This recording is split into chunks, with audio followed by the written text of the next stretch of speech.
I look over and I see antlers coming through the field. 70 yards away. He is coming in. You need to get on the scope. I'm watching my watch. I'm like, we are losing. I mean, minutes are passing here. Urgency matters. Yes.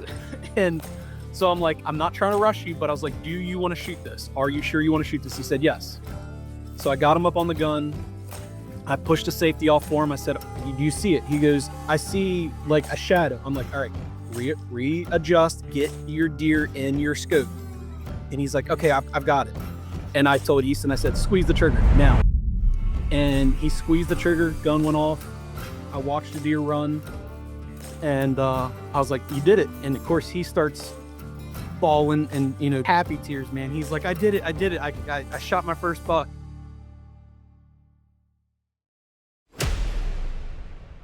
Family, welcome to episode 99 of Tracks and Tackle, the podcast where we prove that a bad day hunting's still better than a good day at work.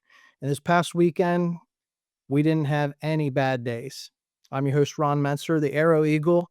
And tonight we're joined, as always, with my co-host, Kris. And he's another opening day deer slayer. We've got a full squad in the house tonight. We've got Josh with us. We got Lee with us. Two of our favorite returning co-hosts who always bring the heat. And apparently these guys raised some absolute hammer whitetail killing kids too. Pennsylvania and Maryland rifle seasons opened this past Saturday. And let me tell you, the deer lost, and they lost badly. Kris and I both doubled up on opening morning, two grown men acting like it was our first deer all over again. Lee's son dropped his very first buck, and I heard there were tears, high fives, and maybe a little bit of dad crying in the woods. And Josh's daughter straight up out hunted her old man, putting another doe on the ground like she's been doing it for 20 years. It was one of those openers you're going to tell your grandkids about. Muzzles still smoking, drags that felt half as long because the adrenaline was doing all the work, and camp stories that are going to get better every single time we tell them. So tonight we're going to relive every second of it. We're going to talk about why rifle season still feels like Christmas in camo. And we're going to get hyped for next week, because next Tuesday night we drop episode 100 episodes of this circus. And we're walking down memory lane, digging up old clips, and maybe dragging a few old guests out of retirement. So buckle up, crack a drink. Let's talk about the weekend of whitetail population in the Keystone and Old Line states officially going on notice. Episode 99 starts right now.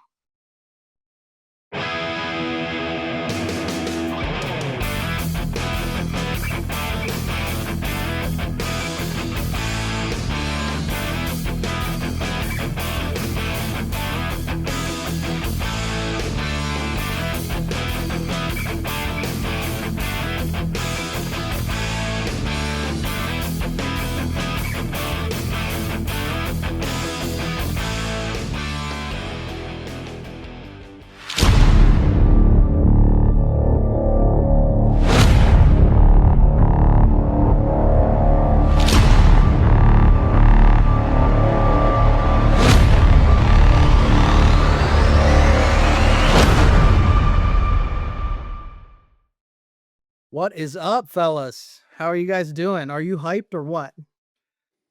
Howdy, dude. What's going on? So we were kicking around the old text machine this afternoon, and half of the crew is not at work. They're all out hunting deer still. So a little bit jealous, but that's what we do around here, man. So how'd you guys do tonight? Big Zero. Goose egg. No movement at all. Thought that cold weather was going to make them move, and had zero movement. Yep, that's exactly what I thought too. After that cold rain this morning, all morning long, I was like, man, they're definitely going to be on their feet tonight. Yep. Didn't happen. Well, it's like I said in the intro, a bad day of hunting, still a better day than a good day at work. So I'm still a little bit jealous. I went back to work today, first day back after, several days off with the holiday and opening weekend. So sort of getting back into the swing of things, but here we are, episode 99. And we just thought it would be appropriate. Kris and I were talking. Let's tell some opening weekend stories. Last week we talked about doing the episode leading up into the opener. and it was just too much on our plates with the holiday coming up and everything, and so we didn't record. And we thought, as the weekend went through this weekend, everybody's sending pictures, sending texts, and sounding off on how it's gone. I thought, man, let's bring a couple of the guys on to hear some of these stories. So, Kris, Absolutely. how you doing, man? I'm here, dude. How are you guys? We're living the dream, bro. It was a really cold opener for me, 24 degrees up at Yeah. 4 a.m. Yeah. Hiked up the mountain, found myself a nice spot, tried to stay out of the wind, and I stayed semi warm until about I don't know, 8:30, 9 o'clock, and then you chimed in with a text. Yep. Why don't you tell me about your morning, because you got me fired up, and Yeah. if I wasn't hyped already. Yeah. So we had an exciting morning, and Josh and I think even Lee, we had talked about it. It was the first time that my oldest boy went by himself. He's always been with somebody or in the area, and Josh and I had set a blind up for him, a corncob blind atop our property. It's only, what is it, Josh, 600-700 yards from me, but a different part of the property. Yep. So we set him up, and I drove him up, and I set him up and made sure he was good. And it was like almost like walking away from Old Yeller for a minute. Like, okay, no, I want to stay with him, but he was pumped, and I turned around and walked away, made the trek back to my stand, and it was 24, 25 degrees with us too, wasn't it, Josh? It was pretty cold Oh yeah. Oh yeah. down It's with us. freezing. And you guys have heard me talk. My tree stand that I've hunted out of for years is on top of a big rolling hill and ridge too, and it was breezy. And again, if you've heard me talk about it, I hunt at the corner of a woods of a real thick hardwoods. Behind me and to my right and to my left is just rolling CRP grass that borders our farm and two other farms. So it's exciting because you can at least see deer. You're going to see deer there. Whether they're close or not, you're going to see stuff. So as soon as the sun comes up, I'm texting my son, and here comes some deer. Hey, Presley, there's deer running. Here they go out here. Keep your eyes open. I'm seeing bobbing through the grass. By about 7:30, I'd probably seen 6 deer. They're nothing close to me, but shots are ringing up. And I don't know how it is up near you, Ron, but I mean, there was some shots going off, boys, that were questionable. Yeah. Right? Early? Yeah, I mean, I don't know if they're like, shooting them off like the let's start the races or what, but I mean, it's Right. dark.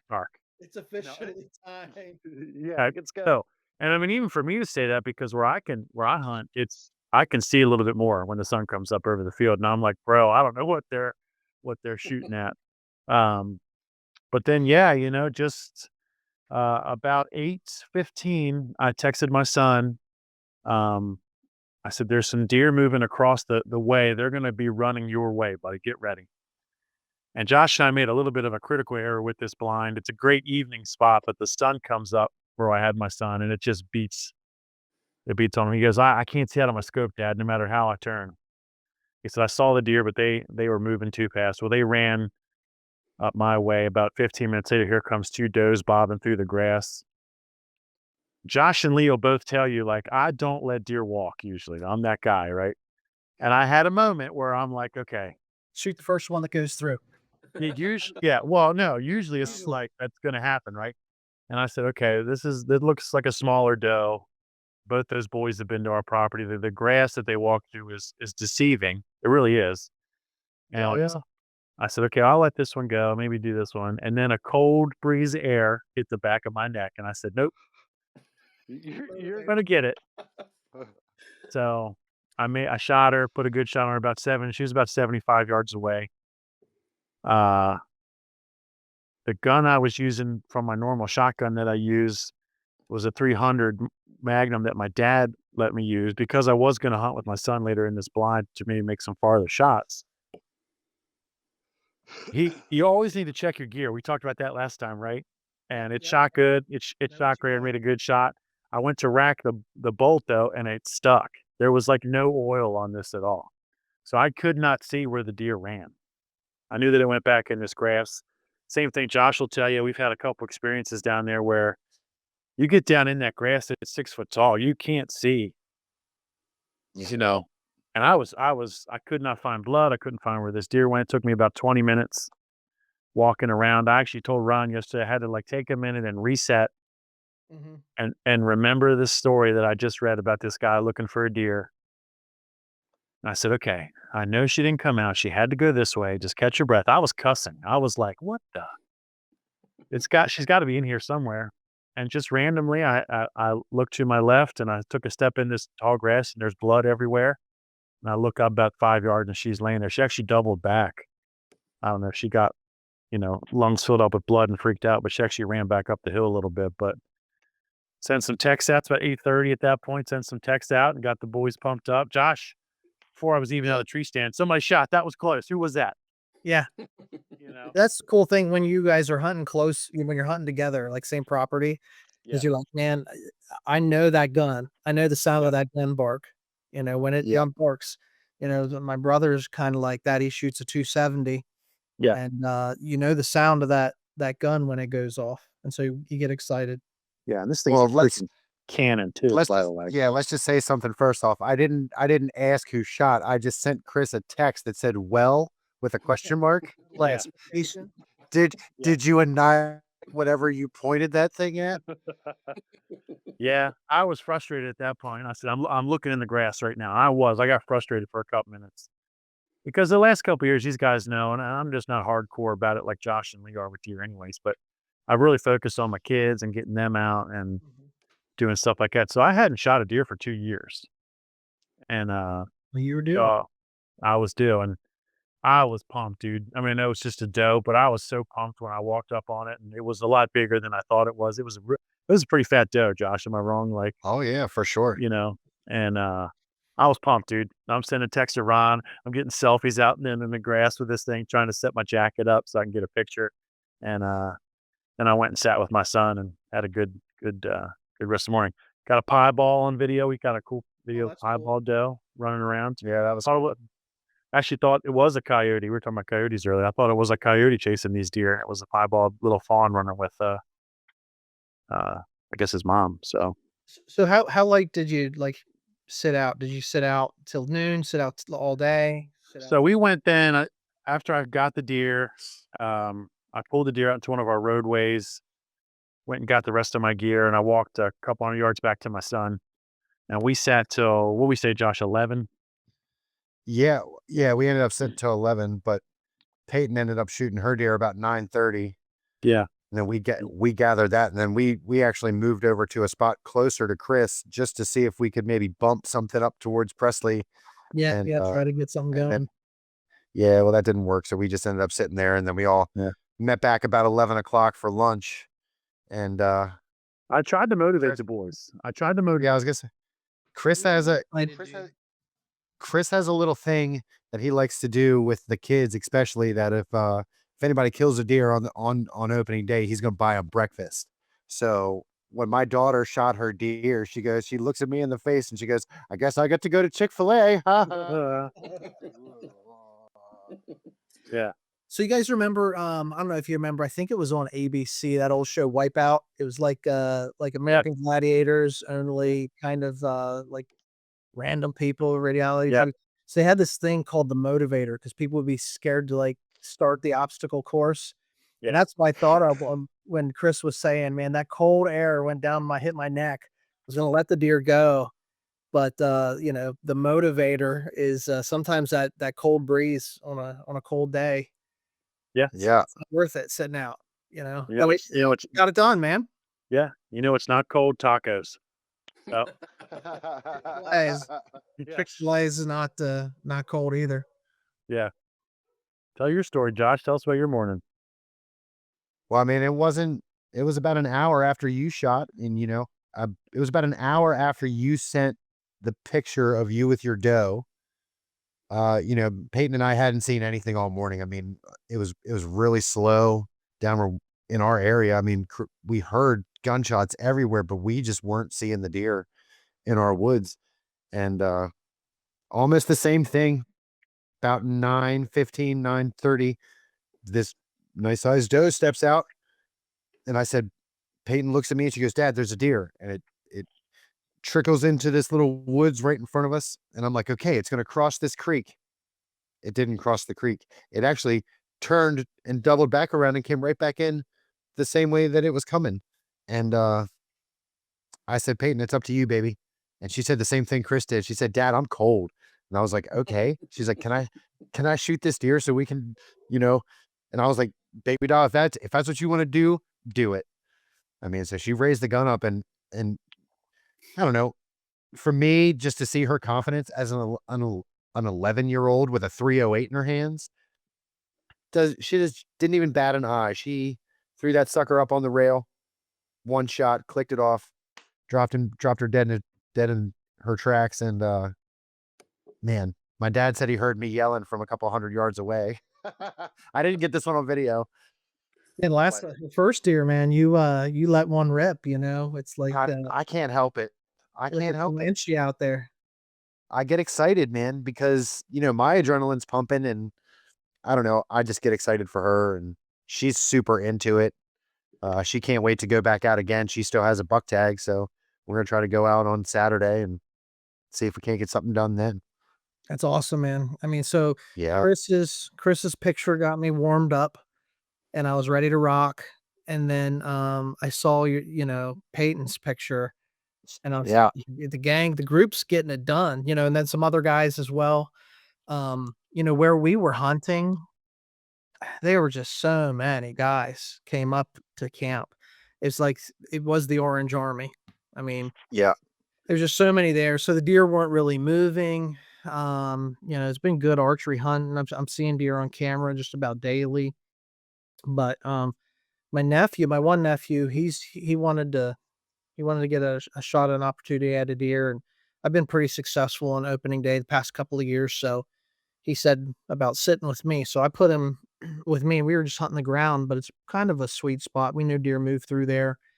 Local guys drive the forest, like the fingers of the forest, the state land that we're on, and I usually push deer and get them moving. And so usually, late morning, midday, we see some deer moving through. We didn't even see that this year. I mean, it was slow, and the guns weren't around us there weren't a lot of shots, till dark evening, right at dark, and you're questioning about some of those shots too. Like, well, it's still a little dark, so it wasn't on the front end as much as the back, but I say about 10:30, I had the leaves were crunchy. I mean, it was cold and the leaves were crunchy and there wasn't anything sneaking by. And you guys, if anybody's been listening to the show or watching the show for any period of time, hear me talk about the backside of the mountain where our camp Mhm. is and how steep it is. And it's a real pain in the ass to drag deer out of there. You got to pack them out. And I'm out of shape. I can't do it anymore. And I'm never going to go hunt back there ever again. Well, I had a porcupine come through in the morning about, I don't know, 10 o'clock. And my nephew, he came within like 15, 20 yards of me at my stand, and my nephew never saw it. And so I thought to myself, all right, he didn't see that. Is he on his phone? Is he not paying attention to what's going on? About a half an hour later, I hear crunch, crunch, crunch, and it just this, beautiful little deer coming through. And it came up, and he took the exact same trail, 20 yards away from me. You know, I'm screwing with my cameras, trying to get them to, set pointed the right direction so that I can, get the record the shot, which I didn't. My camera malfunctioned. Whole nother story when you're talking about self-filming, but it happened so quick. And so I figure he's not seeing the porcupine. He's not going to see this deer either. So I threw the scope up and put one on it, and never happens this way. This deer runs uphill on the backside. So, like, usually you shoot them and they 200, 300 yards down into the hellhole you gotta drag them out of. This deer runs 40 yards uphill, um, and, I mean, it was a great shot. I took out both front shoulders. I like to keep the heart and eat the heart. Well, this heart was ruined, just, shot right through it, and, but with 2 broken legs and a bullet through the heart, he still ran 40 yards uphill on the steep incline, until he's kind of like one of those Broncos you see in the rodeo, up on the hind legs and sat down on his rear end.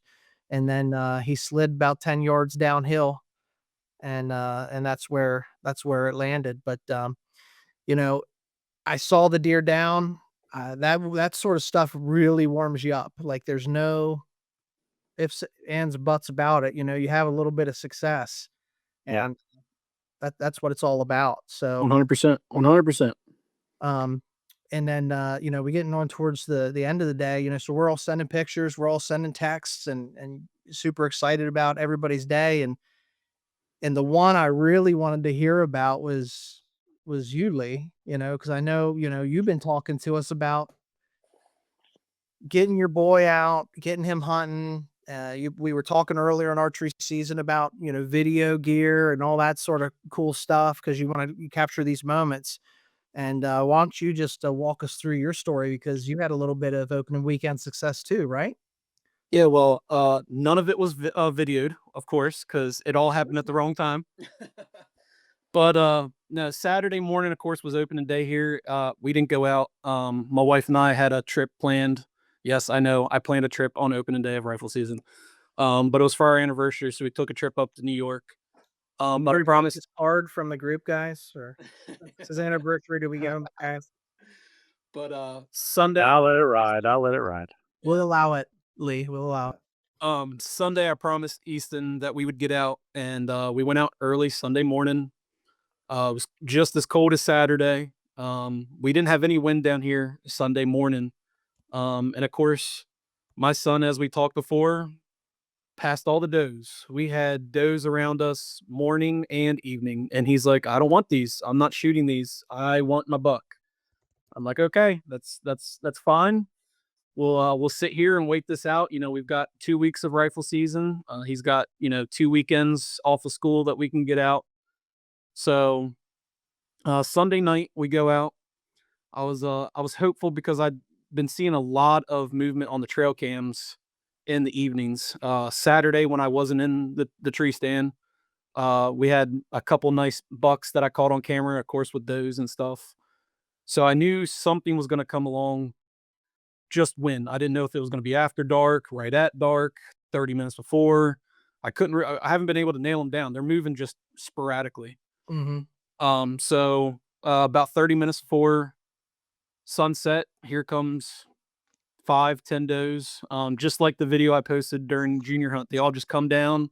They're working around the feeder. They're in the field. They're frolicking around. They're chasing each other and all that stuff. And we watched them for the longest time. And they didn't leave. Usually they feed for about 15-20 minutes and then disappear. They didn't go anywhere. And sunset had come and gone. I'm waiting for the 30 minutes, past sunset after legal shooting light. And I'm like, these things need to leave. I want to get out of the stand. I don't want them to know that we're sitting in the stand. So I'm having him pack everything up. And for the guys that know, Josh has been over here. I literally am hunting like 100 yards from the back of my back door. I'm right behind my barn. So I texted the wife. We've done this 1,000 times. I've had my dad, I've had my wife, I've had my kids. They'll just come down into where our garden is and make a bunch of noise and act like they're messing around there, and the deer will move away and allow me to get out of the stand.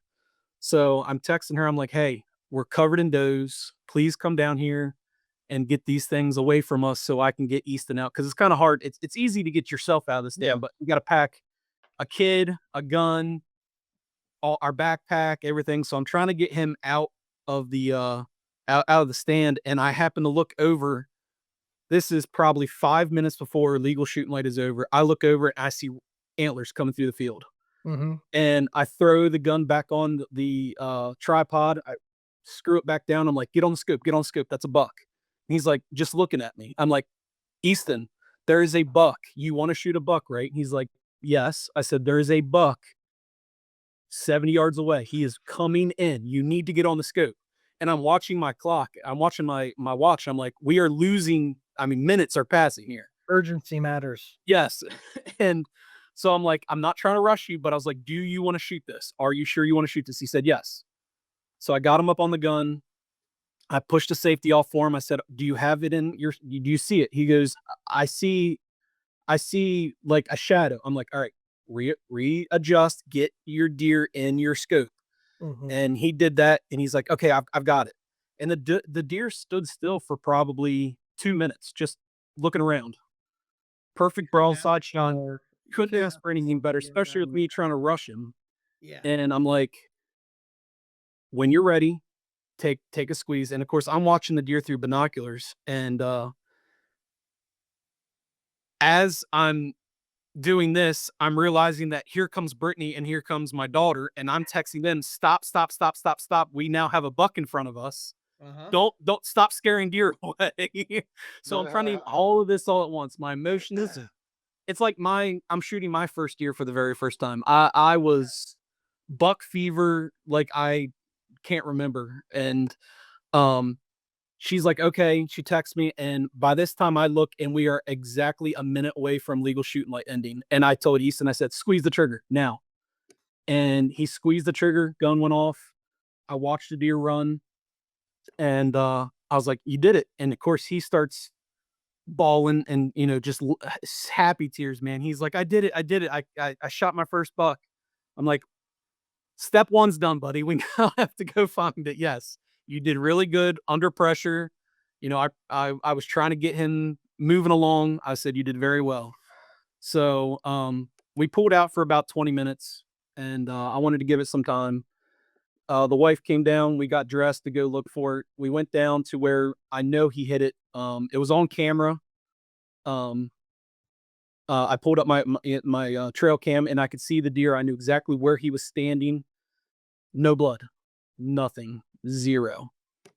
Um, and at that point, as a parent, you're like, oh, I rushed him. I screwed it up. I made him. Yeah, you put it on yourself. I made him go too fast. I should have just. It was too dark. We should have just said, it's not possible. I mean, all the emotions were flowing, and we we started scouring the bottom of my property to try to see if we could find anything. We found nothing.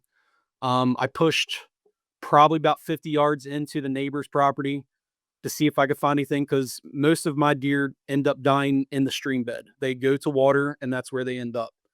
Nothing, found nothing. So 30, 40 minutes had passed, and I'm like, let's just pull out. And of course, then the tears start of, I missed him, I messed up, and we had a long talk. We all had to regroup up at the house and work through our emotions and our sorrows at that time. But something told me I needed to go out the next morning and go look for this deer. Well, sure. It didn't mule kick like I would have liked to see it, but it ran like it was hit. When it took off, it did not look like it would just was missed. So I told him, of course, it's Monday morning now. He's got to go to school. I said, as soon as sun comes up, I'm gonna go look for this deer. Um, End up walking down into the woods. I get probably about 50 yards into my woods, and I see two coyotes take off through the woods of my neighbor's property, up the hill and over the hill. And I'm like, well, if there's coyotes down here, the deer's probably down here. So I started taking a walk, and that's when I found him. Of course, unfortunately, the coyotes had gotten to him and tore him up pretty bad. But we were able to recover him, pulled him over to my side and field dressed him and stuff. And I got on FaceTime, and I FaceTimed Easton right before he got on the bus. And I'm like, here he is, buddy. We got him. So of course he was super happy. Adrenaline rush for him. And adrenaline rush for me. I mean, Kris knows, Josh knows. This is a completely different feeling being the parent behind the gun, and for him to shoot his first deer and to be stringent, and he knew what he wanted, and that's what he wanted. That's what he passed up multiple opportunities, several sits. He knew what he wanted, and we were able to connect finally. And he got off school. We were able to get him some pictures. He was able to put his hands on it for the very first time, and he was ecstatic. I mean, it was a great deer for his first deer. I couldn't be any more pleased. Yeah, it's an incredible deer for his first deer. I was thinking here, as I listened to you tell the story, Lee, and the urgency of this can happen in a matter of seconds, right? And I know, like for myself, especially probably more when I'm archery hunting than rifle season, but you see that deer maybe coming in, and the thought enters your mind like, all right, this is going to happen. And it sounds like you had that moment, like, all right, this is going to happen. Everything, the stars are coming into alignment. But when you're young and you've not experienced it, you don't have those, miles on your hunting boots yet. You don't realize how quick you can miss an opportunity. Like it's over, like Yeah. uh, s- you know, vapor. So, I don't know. That's what I was thinking of because I mean, I deal with that. Like we all want to see these younger kids be successful. Um, but just thinking back on us growing up and cutting our teeth when our first few animal kills, how many did were the ones that got away? Because I was not paying attention or I wasn't tuned or I didn't move enough. So, super, super pumped that Easton was able to make the connection, man. That was one that we were all excited about too. Yeah, I'm Absolutely. super pumped that all of us have had, great success this year with getting our kids some deer and Yeah. we'll see what the rest of the season brings. I mean, we're only 3 days into it here, so Yeah. Lee, talk about the knives that you used. I know you put a post up about that. Talk about the uh, knife. yeah, so I'm I'm sitting here, I grab my backpack Monday morning and I take it down to the woods and I pull out a dragon rope and a set of knives and it didn't dawn on me until after I'd field dressed the deer. I got it back up here, checked it in for him. I'm sitting on the couch and I'm like, that rope and that set of knives, that was my dad's. My dad handmade hand lashed this rope together so you can like put it over top of the deer's shoulders and then put another loop over top of your shoulder and you can like drag the deer easily. And he had these Buckmaster cheapo knives that he got in some 1990s gift box. But looking at it, that set of knives has gutted 100 deer plus. And not just that, but now that I field dressed Easton's deer, that it's 3 generations that those cheap Buckmaster knives has now touched. So, my dad, myself, Brittany's deer, and now Easton. So it was just a little special moment. It was a sentimental moment that, you take stuff for granted. It's just a piece of it's a tool. It's just another piece of equipment. But that tool has touched a lot of deer and has been in a lot of people's hands if that thing could tell stories, I mean, it's been to hunt camp for the last 25 years, and But now 3 generations deer. It's pretty cool. it can tell stories. That's why it's cool. Yeah. I'll tell you a cool story about a hunting knife that was my dad's. So I'm the youngest. My older brother is he's probably like 13 years on me, and he's gone through a lot of my dad's fishing gear and hunting gear and like all that sort of stuff. And I remember I started hunting when I was 12, and I don't know how old I was. If I was 12 or 13, my dad got me for Christmas one year a buck knife, and I still carry it. That's the knife that I use. But I don't know, it was a couple years into me hunting and, my dad, he comes to me, he's like, "Where's my knife?" I'm like, "What do you mean, where's your knife? I got my own knife. I don't need your knife." But he's so used to, like, my brother taking his stuff, I guess he assumed I do the same thing. He couldn't find his knife, so eventually he gave up and he went and he bought himself a new buck knife. So a couple years go by, I'm like 15, 16 years old, something like that. And I'm going through the closet and, in a raincoat, which we don't wear raincoats very often, and, like, we just get wet, if we gotta work in the rain, but there's a rain jacket and I was checking the pockets for something, and I found my dad's original, like, old-time knife, Mm. and I've got it now, you know? He didn't get it back since he went and got a new one. I know what you're talking about, man, because, like, when I break that thing out, it's not because it's a superior piece of, equipment. It's just, it was dad's. It's gone through so many, Yeah. he rides and it's not a $200 set of knives from, Bass Pro Shop. This thing has literally been handed down, and when he passed away, I took all of his hunting equipment and went through it, and I was like, "I wanna keep this. I wanna keep this." And it's now in my backpack, and that's where it'll stay for another generation, hopefully. Yeah. So, I mean, let's just, I wanted to talk about quickly, gear that we use because, and I know you were saying about Kris had said about you got to check your gear. Uh, couldn't, he's fooling with the bolt on that gun of his, and I'm fooling with the cameras, while I'm trying to shoot my deer. And what do you guys go out with? What do you shoot with? So normally I have a 20 gauge rifled slug gun that I normally shoot with. Our grandfather gave Josh and I our first year rifles. Josh and I are not short, but our grandfather was. So the rifles that he gave us at the time were like, how tall was he, Josh? 5'6", maybe 5'4", 5. It wasn't a big Oh guy. yeah, yeah. He was not very tall.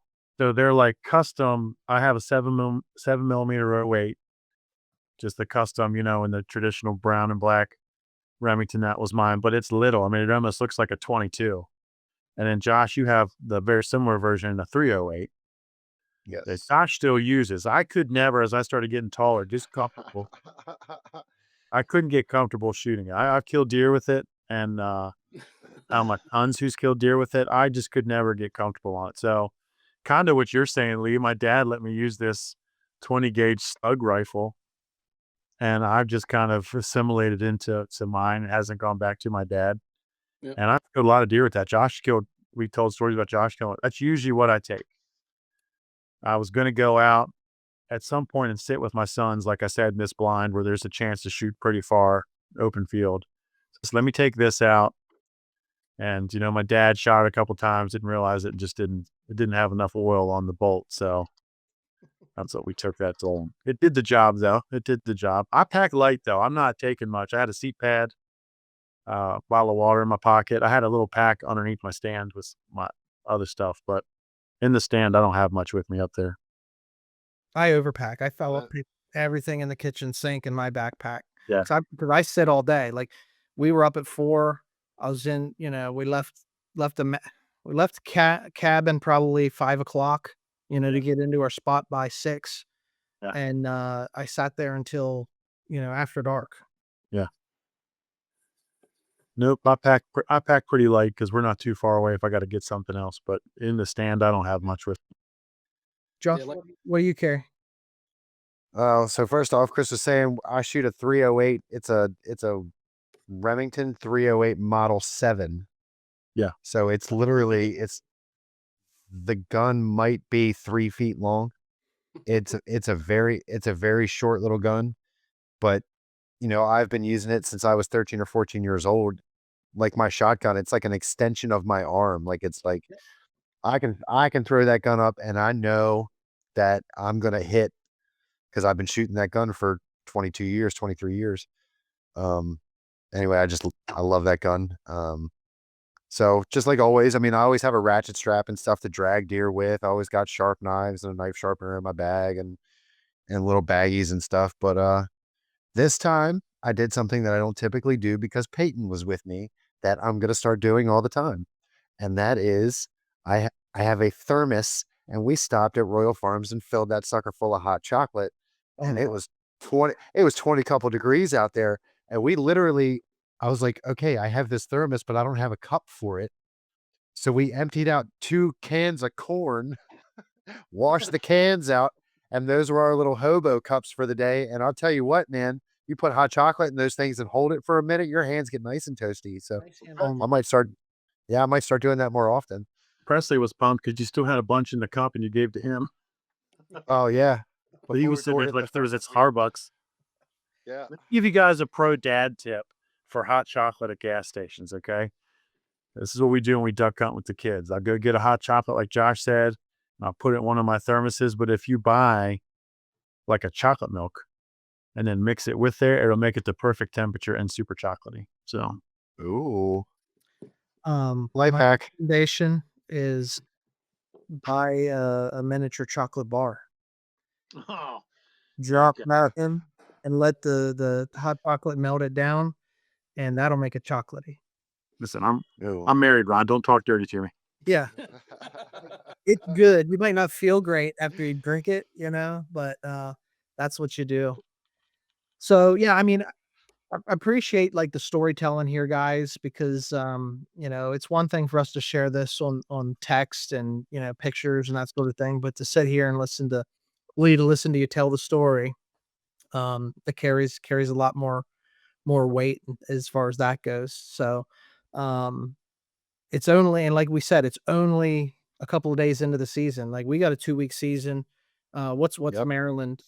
How long then? You I think 2 weeks. so Yeah, 2 weeks through. It's 3 Saturdays, right? Yeah, it's yeah. yeah. So I mean, we've got like a lot of time to fill those tags. What would be a piece of advice to anybody that hasn't had any success yet? Because if your area is anything like mine, like it's nuts on that opening weekend. But then listen, it dies down. Everybody goes back to work. You don't get Mhm. kind of goes back to like it is not quite an archery season because you don't. That's why I like the archery hunt. There's not that many people in the woods, but numbers die down throughout the week. Maybe on the weekends it picks up again in PA, and you got guys that Yep. are out there. So, what piece of advice would you give to somebody that is still out there, grinding it out? Try You to know, get on food right now. yeah.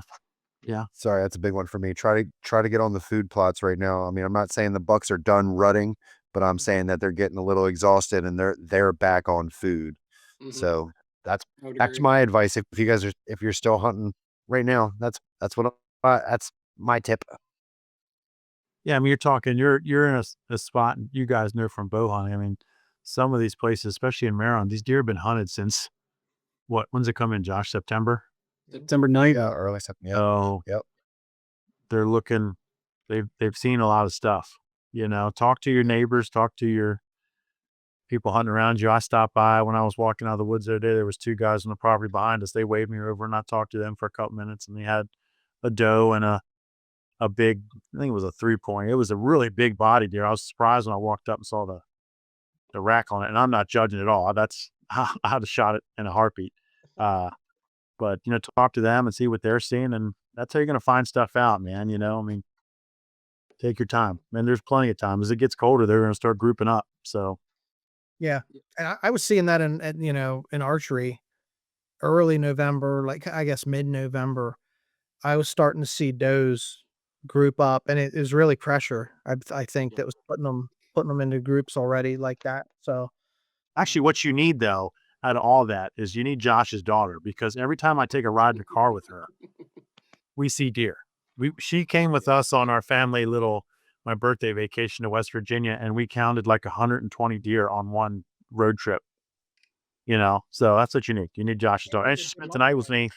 She spent the night with me and my girls after that, and we drove to my mom's the next day, and there was just deer everywhere. yeah, yeah, you can't beat a good luck charm if you got Yeah. one of those. Everybody get yourself a peepers. Everybody get yourself a good set of peepers. I'm lucky enough here. My neighbor that does hunt, well, he's has medical issues, and he's allowing another neighbor to hunt his property now. But I reached out to him and said, "Hey, let's meet up. Let's talk. I think we should be on the same page about what we're doing because we're hunting so close together. I mean, we're only 150 yards away from each other. And if you're cool, let's share trail cams. Let's share, your knowledge of what you're seeing and stuff. And it's really helped. I mean, we talk every day. Every day he's in a stand or I'm in a stand. We're texting each other. Hey, I've got moving on my side of the stream. They're coming over to you, and that's really helped out a lot. Trying to pattern these deer that we really can't get a good pattern on right now. So Yeah. they're just all over the place. Yeah. Well, that's why it's, we always say it, group activities, a lot more fun than, going out and trying to crack the code on your own. Right. So when you're hunting a property and you got other people that you can compare notes with and swap stories with and, gain intel, it's always going to improve your odds. And we'll do anything to improve our odds as deer hunters. Right. Yes, sir. Fill the freezer. That's it. That's it. I'm in a unique spot myself where I feel, yeah, if you've been listening or following along throughout archery, I was, this passing a lot of little deer, and I felt like, man, when's it gonna happen? When am I gonna break the ice? You almost put some like pressure on yourself. When you're used to like regularly killing deer. But after that first one, the second one came on the same day, and I don't know. I've got enough meat in my freezer right now, like for myself. I feel like I've got an adequate amount of. Now I got tags to fill. I might still go out a little bit, but I'm giving the meat away at this point. So Yep. I don't need it for my freezer, so I can be selective. So that's a great spot to be in. 5 days into the rifle season. Right. For sure. You know, um, and any rifle season stories for you guys? Like for me, it's cool because we go to camp. But like, what do you guys do leading up to the opening day? Any special traditions or anything like that you do with your families? Because Yeah, I mean, in Maryland, right? yeah, in Maryland, all PA Yankees and suck it, we can bait for deer. So we're putting corn out or metal blocks out or saw licks or checking feeders and, just kind of, Josh and my dad are like you, Ron, where they're bow hunters, right? So they're out there anyways. They know where the deer are traveling, but that's when I'm starting to kind of gear up and talk to them and kind of go check where my place is and see what's moving. And then really the biggest thing is like the night or the night before is you start laying your clothes out. Yep. Maybe hang them on the truck or hang them outside, and that's when it starts to kick in for me when I'm like, okay, let me get my stuff out here. And so Grab the rifle, make sure you got your ammo, yeah, packs packed, snacks are packed. the last couple of years, Lee, it's been, let's get the duck stuff out of the truck to put the deer stuff in, right? Like, And that's what I was gonna say. My tradition has always been, and it hasn't been so much lately in the last probably 10 years, but growing up, we duck hunted Black Friday. We ate Thanksgiving dinner, we duck hunted on Friday, we deer hunted on Saturday. And that's the way it was growing up with my dad and my brother. And we haven't been able to do that so much lately, but I mean, all of us went out and duck hunted 2 weeks ago, so we were able to get the duck hunting in and get the jitters of that out of us so we could get ready for deer hunting. And then 2 weeks from now we're gonna be back duck hunting again. So yeah. Oh man, there was geese flying everywhere on our farm the other day. My son's texted me and he's like, Dad, there's geese everywhere. yeah, I'd like Those four ducks everywhere too. They're everywhere. So Yeah. Well, that's what we have to look forward to. We got a couple of weeks left of deer season, but you guys, you waterfowl guys, I don't know, I might have to come hang out with you a little bit because Yeah, you should. I'm meat's in the freezer, man. So I'm feeling like I'm in a pretty good position to just come hang out. So looking Yeah. forward, see if we can make Real some quick, I need to touch on something with these two guys that have both hunted Cadorus. Did you guys see the story about those dudes that smashed the pintails?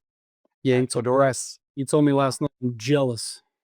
Yeah, man. Apparently pintails and longtail ducks were all coming in. Apparently there's a bunch of divers coming up to Cadorus right now because of this cold front up north. Ah, suckers. Anyway, just They'll be gone. just They'll be gone. exciting. They're gone. No, they're already gone. They're gone yesterday. Oh, I know. rain moved them out. The rain moved them out. Yep. Well, listen, guys, next week is episode 100. And we've been doing this it's like crazy. I said at the beginning, we've been allowing this circus to go on. And you all are part of the family. And I want to do a little bit of a walk down memory lane. So I don't know exactly who's going to be on the show, how we're going to do it. But tune in next week because Kris and I have been talking about this for a couple of weeks, maybe a month or so. And we're excited because we don't know what the next 100 episodes are going to look like, but I want to say probably the last 50 have been really strategically us all coming together and building a community and hanging out. So, hat tip to all you guys that have sort of linked shields with me and my group. Appreciate you guys. You're part of my extended family. And the show wouldn't be what it is without you guys hanging out and bringing your stories. And I'm enjoying watching your kids be successful and everything goes with it. Even the night sitting at the table, I got a picture from Buck. One of his girls went out and got it done, and Yes, I sir. love seeing that. Love seeing it. So next week we got 99 down. 100 is on its way. So appreciate you guys for tuning in. If you're watching, if you're still on the stream, or if you catch us on the flip side, give us a like, give us a subscribe, follow the Tracks and Tackle channel for more stories and content like this. We never run dry. The well doesn't run dry with these hunting tales. So until next time, appreciate you guys. Stay wild, get outdoors, and happy hunting.